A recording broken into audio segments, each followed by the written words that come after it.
When it comes to configuring the education settings for your vacancy, the main rule is that the simpler, the better.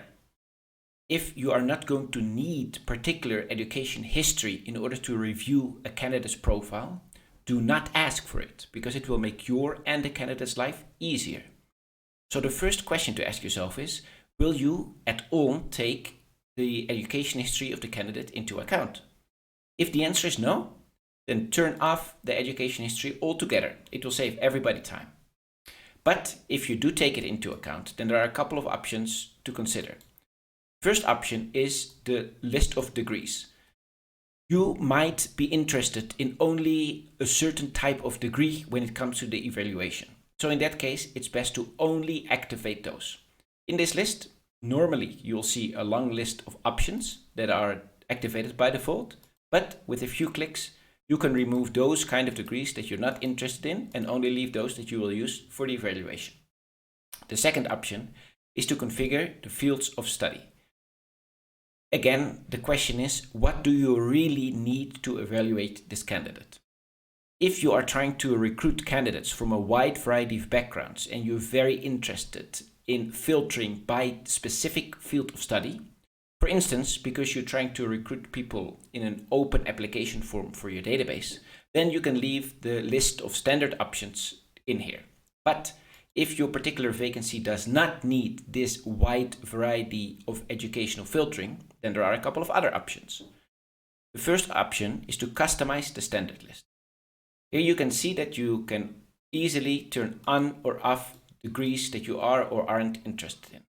So this way you can quite quickly only mark those that are relevant for this job. The other option is to enter a custom list. If you select this, you can simply type in a text field only those fields of study that are relevant for this job. In this case, I'm trying to recruit an agricultural advisor, so I might have very specific fields of study that I want to filter for. For instance, I can enter agricultural sciences. I can select it from a list, or I can type a completely new option that is not yet available, say agronomy, and to add it, I hit enter. So you keep adding only those relevant options to this list and you save it. Now, once this is done, we can check out the application form. Here is the preview of the application form for this job. And in the preview, under education, by default, you will see under degrees a long list and under fields of studies, again, a very long list. Now, if I refresh the page, I can now see that under education, it will only show those degrees that are activated and those fields of study that I added. There's always an option for candidates to enter which other fields of study they studied, but for you to filter, you can see those pop up and be entered by default by candidates if that is what they studied. It makes everybody's life much easier.